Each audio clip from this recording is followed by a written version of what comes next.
मधुबन के बाबा,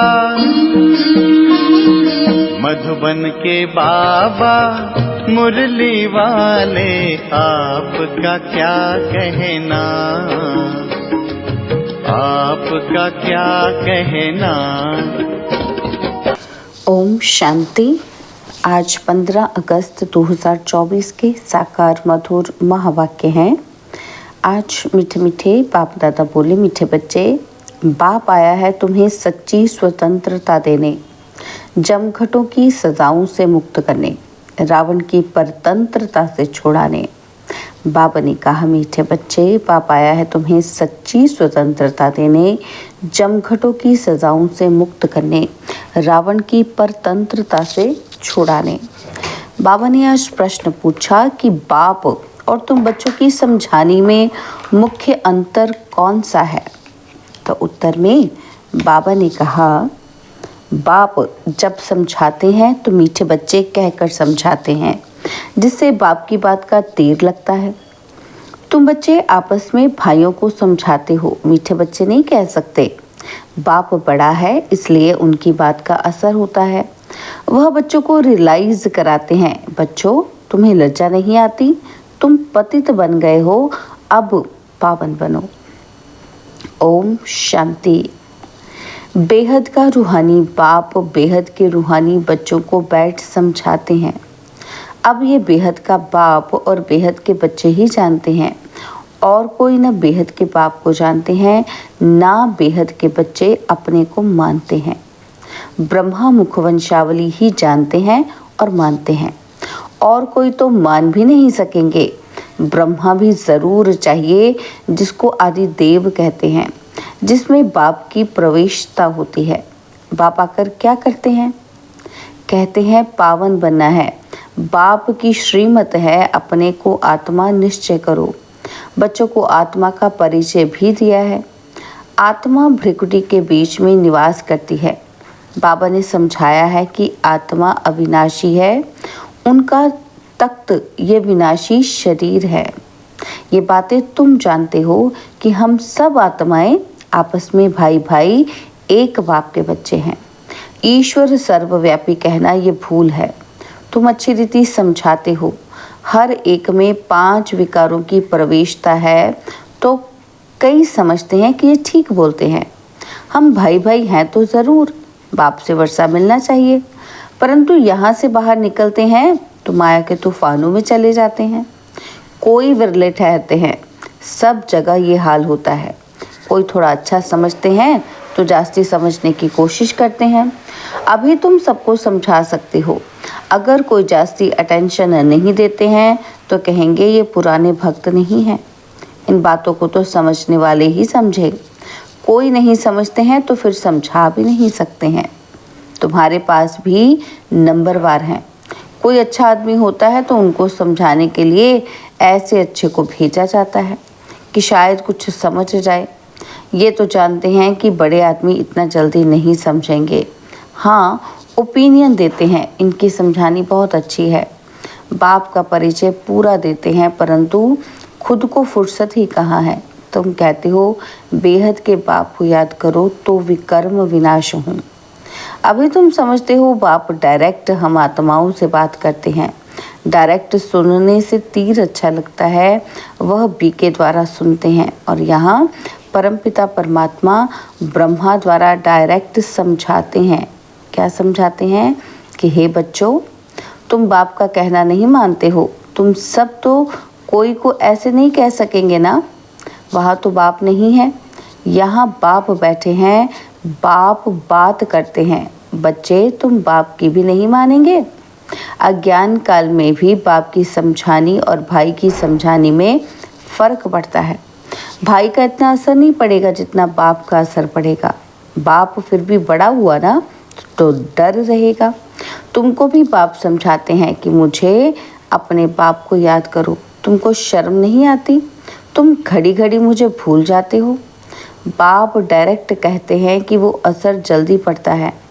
अरे बाप का कहना नहीं मानते हो, बेहद का पाप कहते हैं, यह जन्म निर्विकारी बनो तो 21 जन्म निर्विकारी बन पवित्र दुनिया का मालिक बनेंगे। ये नहीं मानते हो? बाप के कहने का तीर कड़ा लगता है, फर्क तो रहता है। ऐसे भी नहीं है कि सदैव नए नए से बाबा मिलते रहेंगे। उल्टे सुलटे प्रश्न करते हैं, बुद्धि में नहीं बैठता, क्योंकि यह है बिल्कुल नई बात। गीता में श्री कृष्ण का नाम लिख दिया है, वह तो हो नहीं सकता। अभी ड्रामा अनुसार तुम्हारी बुद्धि में बैठा है। तुम बच्चे भागते हो कि हम बाबा के पास जाएं, डायरेक्ट मुरली सुने। वहाँ तो भाइयों द्वारा सुनते थे, अब बाबा से सुने। बाप का असर होता है। बच्चे बच्चे कहकर बात करते हैं। बच्चे, तुम्हें लज्जा नहीं आती? बाप को याद ही नहीं करते हो। बाप के साथ तुम्हारा प्यार नहीं है। कितना याद करते हो? बस 1 घंटा। अरे निरंतर याद करेंगे तो तुम्हारे पाप कट जाएंगे। जन्म जन्मांतर के पापों का बोझा सिर पर है। बाप सम्मुख समझाते हैं, तुमने बाप की कितनी ग्लानि की है, तुम्हारे ऊपर तो केस चलना चाहिए। अखबार में कोई के लिए ग्लानि लिखते हैं तो उस पर केस करते हैं ना। अब बाप स्मृति दिलाते हैं कि तुम क्या क्या करते थे। बाप समझाते हैं, ड्रामा अनुसार रावण के संग में ये हुआ है। अब भक्ति मार्ग सब पूरा हुआ, पास्ट हो गया। बीच में कोई रोकने वाला तो होता नहीं। दिन प्रतिदिन उतरते उतरते तमो प्रधान बुद्धि बुद्धू हो जाते हैं। जिसकी पूजा करते हैं उनको ठीक कर भीतर में कह देते हैं। इसको कहा जाता है बेहद की बेसमझी, बेहद के बच्चों की बेहद की बेसमझी। एक तरफ शिव बाबा की पूजा करते हैं, दूसरी तरफ उस बाप को ही सर्वव्यापी कहते हैं। अभी तुमको स्मृति आई है इतनी बेसमझी की जो बाप की ग्लानि करती है। अब तुम बच्चों ने समझा है तो अब पुरुषार्थ कर रहे हो बैगर टू प्रिंस बनने का।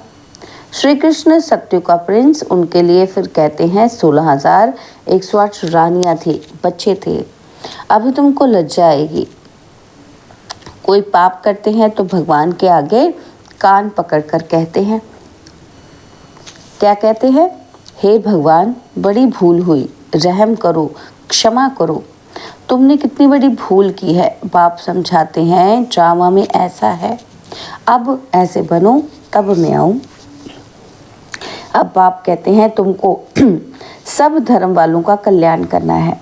बाप जो सबकी सदगति करते हैं उनके लिए सब धर्म वाले कह देते हैं सर्वव्यापी है। ये कहाँ से सीखे? भगवानुवाच, मैं सर्वव्यापी नहीं हूँ। तुम्हारे कारण औरों का भी ऐसा हाल हो गया है। पुकारते हैं हे पतित पावन, परंतु समझते नहीं हैं। हम जब पहले पहले घर से आए थे तो पतित थे क्या? देह अभिमानी बनने के कारण पतित बने। कोई भी धर्म वाला आए उनसे पूछना है, क्या पूछना है कि परमपिता परमात्मा का तुमको परिचय है कि वो कौन है, कहाँ निवास करते हैं? तो कहेंगे ऊपर में या कहेंगे सर्वव्यापी है। बाप कहते हैं तुम्हारे खातिर सारी दुनिया चट खाते में आ गई है। निमित्त तुम बने हो, सबको समझाना पड़ता है। भले ड्रामा अनुसार होता है, परंतु तुम पतित तो बन गए ना। सभी पाप आत्माएं हैं, अब पुण्य आत्मा बनने के लिए पुकारते हैं। सब धर्म वालों को मुक्तिधाम घर में जाना है, वहाँ पवित्र हैं। यह भी ड्रामा बना हुआ है जो बाप आकर समझाते हैं। यह ज्ञान सब धर्मों के लिए है। बाबा के पास समाचार आया था कि किसी आचार्य ने कहा आप सबको आत्मा में परमात्मा समझ नमस्कार करता हूँ। अब इतने सब परमात्मा है क्या? कुछ भी नहीं, समझे ही नहीं। जिन्होंने भक्ति जास्ती नहीं की है वह ठहरते नहीं हैं। सेंटर्स में भी कोई कितना समय ठहरते हैं। इससे समझना चाहिए कि भक्ति कम की है इसलिए ठहरते नहीं हैं। फिर भी जाएंगे कहाँ? दूसरी कोई हट्टी तो है नहीं। ऐसी क्या युक्ति रचें जो मनुष्य जल्दी समझ लें? अभी तो सबको पैगाम देना है। यह कहना है कि बाप को याद करो। तुम ही पूरा याद नहीं कर सकते हो तो तुम्हारा तीर कैसे लगेगा? इसलिए बाबा कहते हैं चार्ट रखो। मुख्य बात है ही पावन बनने की। जितना पावन बनेंगे उतना नॉलेज धारण होगी, खुशी भी होगी। बच्चों को तो बहुत खुशी चाहिए। हम सबका उद्धार करें। बाप ही आकर सदगति करते हैं। बाप को तो गम और खुशी की बात ही नहीं। ये ड्रामा बना हुआ है। तुमको तो कोई गम नहीं होना चाहिए। बाप मिला है और क्या, सिर्फ बाप की मत पर चलना है। ये समझानी भी अब मिलती है। सत्युग में नहीं मिलेगी, वहाँ तो ज्ञान की बात ही नहीं। यहाँ तुमको बेहद का बाप मिला है तो तुमको स्वर्ग से भी जास्ती खुशी होनी चाहिए। बाप कहते हैं विलायत में जाकर तुमको ये समझाना है। सभी धर्म वालों पर तुमको तरस पड़ता है। सभी कहते हैं हे भगवान रहम करो, ब्लिस करो, दुख से लिबरेट करो, परंतु समझते कुछ नहीं। बाप अनेक प्रकार की युक्तियाँ बतलाते हैं। सबको ये बतलाना है कि तुम रावण की जेल में पड़े हो। कहते हैं स्वतंत्रता मिले, परंतु वास्तव में स्वतंत्रता कहाँ किसको जाता है ये कोई जानता नहीं। रावण की जेल में तो सब फंसे हुए हैं।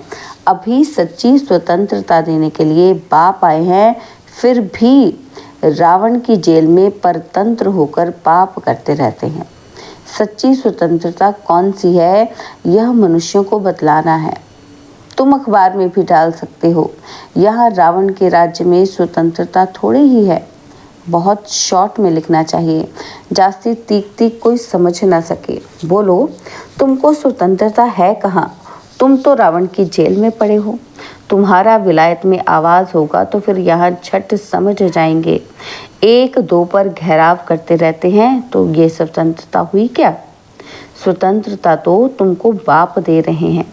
रावण की जेल से स्वतंत्र कर रहे हैं। तुम जानते हो वहाँ हम बड़े स्वतंत्र, बड़े धनवान होते हैं, किसी की नज़र भी नहीं पड़ती। पीछे जब कमज़ोर बने तब सबकी नज़र पड़ी तुम्हारे धन पर। मोहम्मद गजनवी ने आकर मंदिर को लूटा तो तुम्हारी स्वतंत्रता पूरी हो गई। रावण के राज्य में परतंत्र बन गए। अभी तुम पुरुषोत्तम संगम युग पर हो। अभी सच्ची स्वतंत्रता को पा रहे हो। वह तो स्वतंत्रता को समझते ही नहीं। यह बात भी युक्ति से समझानी है। जिन्होंने कल्प पहले स्वतंत्रता पाई है वही मानेंगे। तुम समझाते हो तो कितना आर्ग्यू करते हैं, जैसे बुद्धू। टाइम वेस्ट करते हैं तो दिल नहीं होती है कि बात करें। बाप आकर स्वतंत्रता देते हैं। रावण की परतंत्रता में दुख बहुत है, अपरम अपार दुख है। बाप के राज्य में हम कितना स्वतंत्र होते हैं।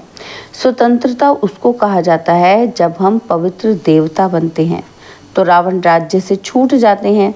सच्ची स्वतंत्रता बाप ही आकर देते हैं। अभी तो पराये राज्य में सब दुखी हैं। स्वतंत्रता मिलने का ये पुरुषोत्तम संगम युग है। वह तो कहते हैं फॉरेन गवर्नमेंट गई तो हम स्वतंत्र बने। अब तुम जानते हो कि जब तक पावन नहीं बने हैं तब तक स्वतंत्र नहीं कहेंगे। फिर जमघटों की सजाएं खानी पड़ेंगी, पद भी भ्रष्ट हो जाएगा। बाप आते हैं घर ले जाने, वहाँ सब स्वतंत्र होते हैं। तुम सब धर्म वालों को समझा सकते हो कि तुम आत्मा हो, मुक्ति धाम से आए हो पाठ बजाने। सुख धाम से फिर दुख धाम में तमोप्रधान दुनिया में आ गए हो। बाप कहते हैं तुम मेरी संतान हो, रावण की थोड़ी हो। मैं तुमको राज्य भाग्य देकर गया था। तुम अपने राज्य में कितने स्वतंत्र थे। अब फिर वहाँ जाने के लिए पावन बनना है। तुम कितने धनवान बनते हो। वहाँ तो पैसे की चिंता नहीं होती है। भल गरीब हो फिर भी पैसे की चिंता नहीं, सुखी रहते हैं। चिंता यहाँ होती है। बाकी राजधानी में नंबरवार पद होते हैं। सूर्यवंशी राजाओं जैसे सब थोड़ी बनेंगे। जितनी मेहनत उतना पद। तुम सब धर्म वालों की सर्विस करने वाले हो। विलायत वालों को भी समझाना है। तुम सब भाई भाई हो ना। अब शांति धाम में सब शांति धाम में रहते हैं। अब रावण राज्य में हो। अब घर जलने का रास्ता आपको बताते हैं। अपने को आत्मा समझो, मुझे याद करो। कहते भी हैं भगवान सबको लिबरेट करते हैं, परंतु ये नहीं समझते कि कैसे लिबरेट करते हैं। बच्चे कहाँ मूंझ पड़ते हैं तो कहेंगे बाबा हमको लिबरेट कर अपने घर ले चलो। जैसे तुम लोग फॉगी में जंगल में मूझ गए थे, रास्ते का मालूम नहीं पड़ता था, फिर लिबरेटर मिला, रास्ता बताया। बेहद के बाप को भी कहते हैं बाबा हमको लिबरेट करो, आप चलो हम भी आपके पीछे चलेंगे। सिवाय बाप के और कोई रास्ता नहीं बताते हैं। कितने शास्त्र पढ़ते थे, तीर्थों पर धक्के खाते थे, परंतु भगवान को नहीं जानते तो फिर ढूंढेंगे भी फिर कहाँ से। सर्वव्यापी हैं फिर मिलेंगे कैसे। कितना अज्ञान अंधेरे में है। सर्व का सद्गति दाता एक बाप है, वही आकर तुम बच्चों को अज्ञान अंधेरे से निकालते हैं। अच्छा, मीठे मीठे सिकिलदे बच्चों प्रति माता पिता, बाप दादा का याद प्यार और गुड मॉर्निंग रूहानी बाप की रूहानी बच्चों को नमस्ते। हम रूहानी बच्चों की रूहानी बाप दादाजी को दिलवा चांद सिकवा प्रेम से नमस्ते। ओम शांति। प्यारे बाबा, मीठे बाबा, मेरे बाबा, शुक्रिया बाबा, शुक्रिया बाबा, शुक्रिया। धारणा के लिए मुख्य सार है, पहला पॉइंट है एक बाप मिला है इसलिए किसी की भी बात का गम या चिंता नहीं करना है। उनकी मत पर चलकर बेहद का समझदार बन खुशी खुशी सबका उद्धार करने के निमित्त बनना है। सेकंड पॉइंट है जमघटों की सजाओं से बचने व सच्ची स्वतंत्रता पाने के लिए पावन जरूर बनना है। नॉलेज सोर्स ऑफ इनकम है, इसे धारण कर धनवान बनना है। बाबा ने आज वरदान दिया, नॉलेज की लाइट माइट से रॉन्ग को राइट में परिवर्तन करने वाले ज्ञानी तू आत्मा भव।